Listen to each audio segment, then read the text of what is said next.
Okay, before we get started, we will need to set up our WordPress site.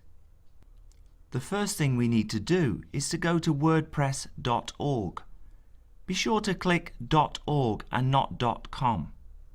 Once you get there, you will notice two blue call to action buttons to download WordPress. Click any of these to go to the download page. Once you get through to the next page, you want to ignore the button at the top and click the one beneath it. That will start a download, which will take a few minutes depending on your connection. Once it is finished, you need to unzip the folder.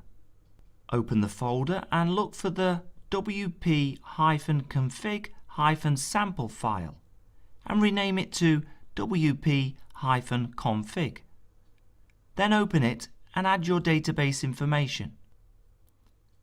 You need to add the name of your database username, database password, and the host name for your database. Save the file. Connect to your server via FTP. The files can be uploaded manually, but it is advisable to use an FTP program such as FileZilla. Upload everything from the WordPress folder.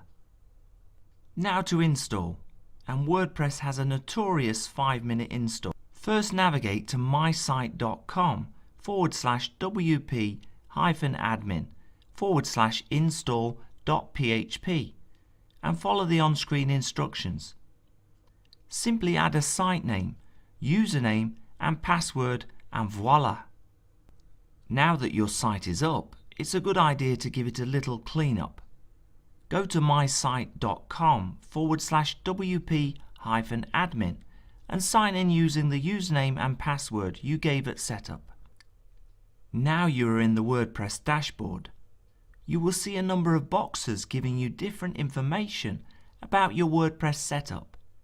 If you click the button at the top that says Screen Options, it will drop down, giving you a few choices on what you want to appear. Here you can check or uncheck any items you want to appear or not appear underneath. You can also change how many columns you want the boxes to appear in. So I'm going to delete a few of these as I don't really need them. Then I can just drag the boxes around to arrange them how I want.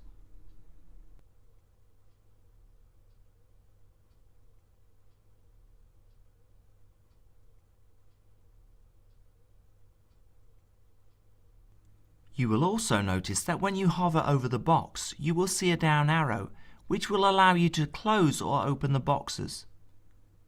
Some boxes will also have a customized link, which will give you some options regarding the box. As you see, the recent comments box asks how many comments you would like to show. The next thing we need to do for our quick spring clean is to go to the various sections, posts, media, links, pages, etc., and delete any of the sample posts or comments that they have in it. When you go into the categories page, you will see an uncategorized category, but it cannot be deleted. Later, when you start many categories, you can rename it. And that's your WordPress site setup.